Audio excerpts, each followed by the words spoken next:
அன்பான உறவுகளுக்கு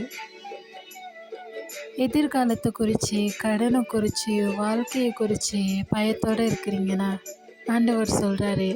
ஏசாயா 41வது அதிகாரம் 10வது வசனம், நீ பயப்படாதே, நான் உன்னுடனே இருக்கிறேன். இதுக்கு மேலே என்னங்க வேணும்? ஈசப்பா உங்களை பார்த்து சொல்கிறாரு, நீ பயப்படாத, நான் உன் கூட தான் இருக்கேன்னு. இன்னைக்கு நீங்களும் நானும் நிலைத்து நிற்பதற்கு காரணம் ஏசப்பா மட்டும்தாங்க. அவரோட கிருபையும் அவருடைய ஆசீர்வாதமும் மட்டும்தான். பிரச்சனைகளை குறித்து கவலைப்படாதீங்க, பயப்படாதீங்க. நம்மை படைத்த தேவன், நம்மை உண்டாக்கின தேவன் நம்மளோடு கூட இருக்கிறாரு. உங்களுடைய கண்ணீர் எல்லாத்தையும் மாற்ற அவர் சர்வ வல்லவராய் இருக்கிறார். உங்களுடைய பயத்தை நீக்க அவராலே முடியும். அவர் எல்லா காரியங்களையும் சாதகமாக மாற்றுவார்னு விசுவாசத்தோடு இருங்க. கர்த்தர் தாமே உங்களுடைய கண்ணீர், பயம் எல்லாத்தையும் நீக்கி உங்களோடு கூட இருந்து ஆசீர்வதிப்பாராக. God bless you.